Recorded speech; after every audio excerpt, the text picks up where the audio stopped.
When Rotary began in 1905, it started with a simple purpose: provide a way for young businessmen getting started in a big city to develop friendships among a wide circle of professions. However, its focus quickly became something much bigger, much grander than that.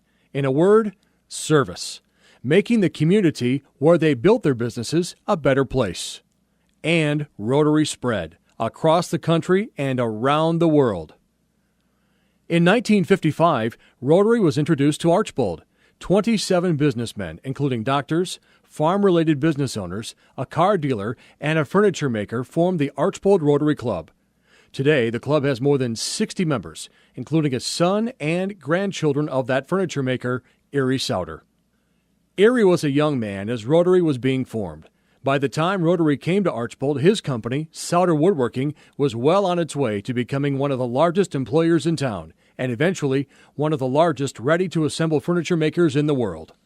Over the next few minutes, we'll hear two of Erie's grandchildren, Kevin and Debbie, explain why 3 generations of Sauders have made the commitment to Rotary and its belief in service above self.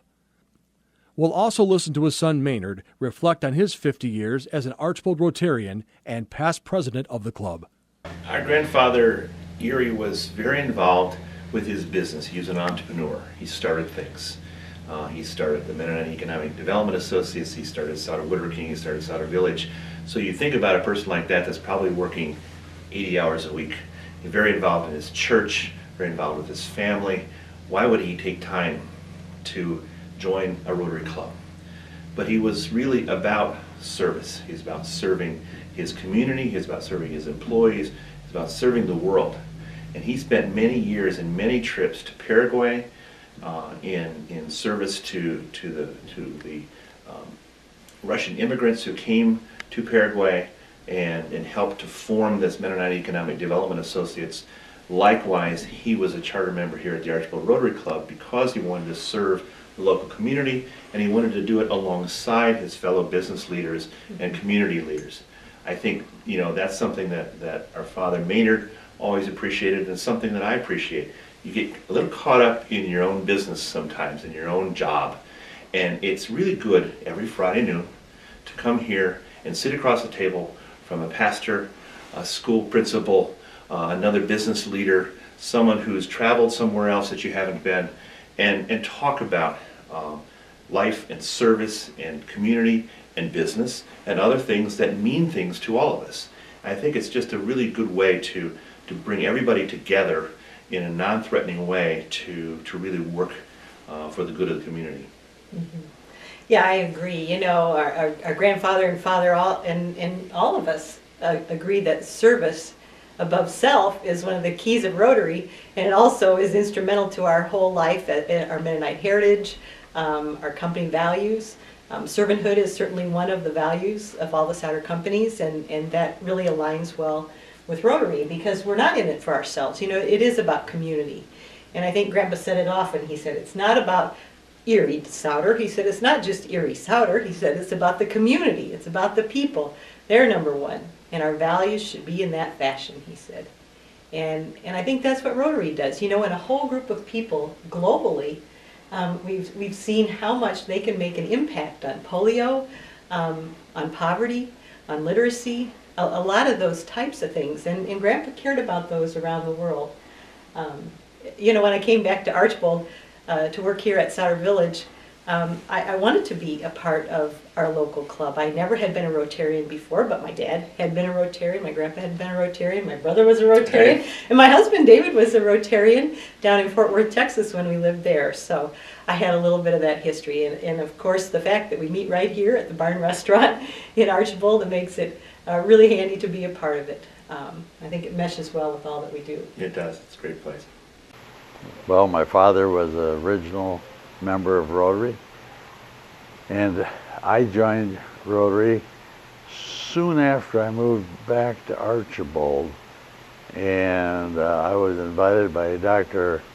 Edwin Murbaugh. He said, you ought to be a member of Rotary, and I said, I think I would enjoy that.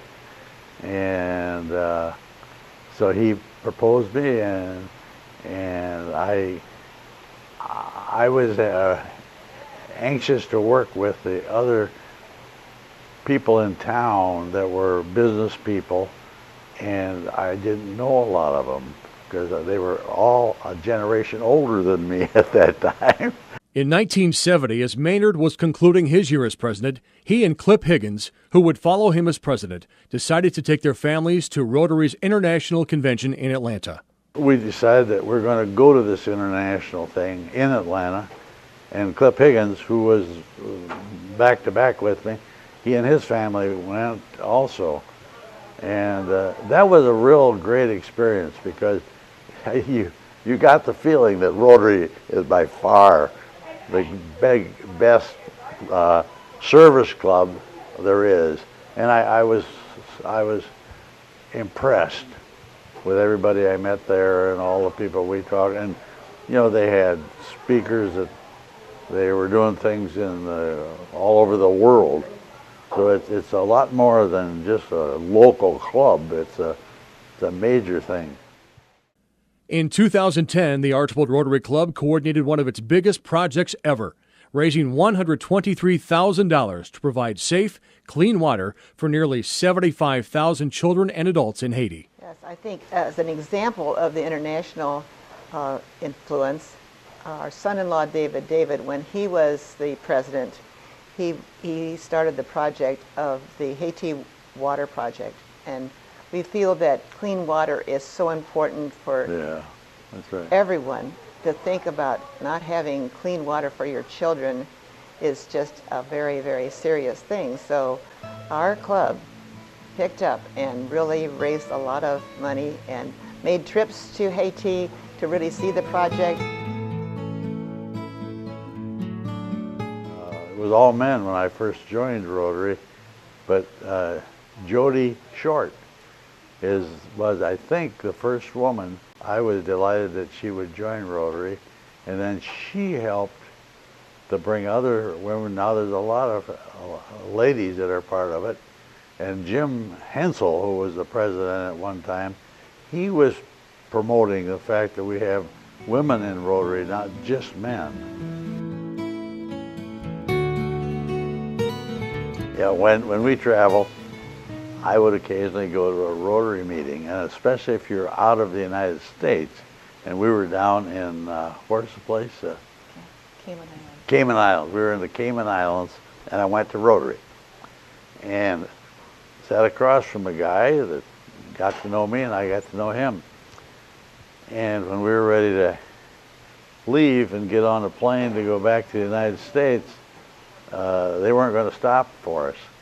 And the guy that was in charge of that whole thing was the guy that sat across from me at Rotary, and he said, "Hey, you were at Rotary with me." I said, "Yeah." He said, "I'll get you on an airplane. I'll get a plane stopped," he said. And I mean, it was one of those extra things that happens because you made a relationship with a person that you met at a Rotary. So I don't know how much better it can get, but that was pretty good.